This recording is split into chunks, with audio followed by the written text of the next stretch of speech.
अगर आप भी चाहते हैं कि आरसीएम म्यूजिक के वीडियो सबसे पहले आप तक पहुंचे, तो लाल बटन को दबा के चैनल को सब्सक्राइब जरूर करें और साथ में बेल आइकन को दबाना ना भूलें।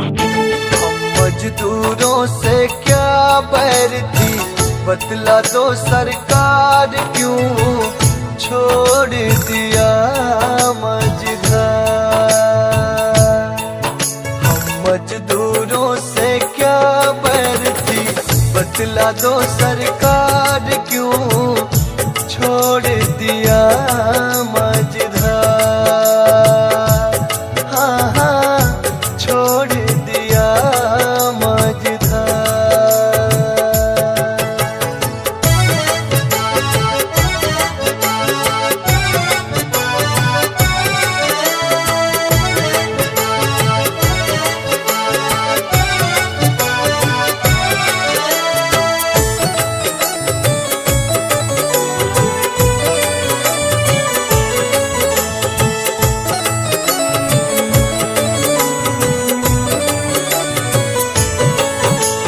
दर्द हमारा क्या तुम्हें नजर नहीं आता, इस हाल में हैं हम, तुम्हें तरस नहीं आता।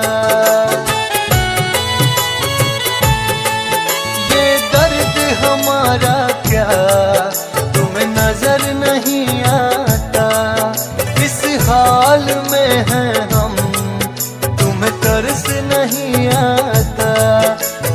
प्यास से कितनों का देखो अब छूट गया संसार, क्यों छोड़ दिया मझधार। हम मजदूरों से क्या बैर थी, बतला दो सरकार, क्यों छोड़ दिया मझधार। हाँ हाँ छोड़ दिया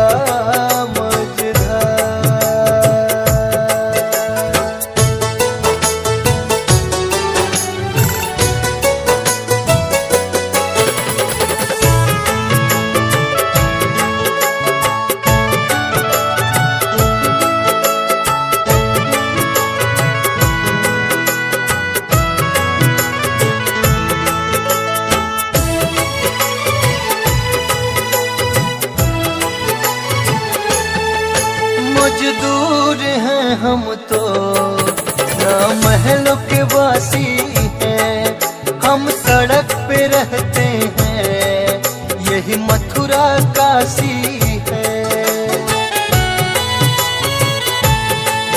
मजदूर हैं हम तो ना महलों के वासी हैं, हम सड़क पे रहते हैं, यही मथुरा काशी।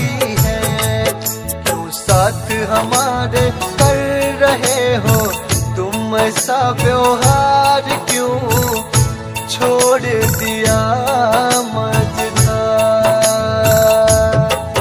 हम मजदूरों से क्या बैर थी, बतला दो सरकार,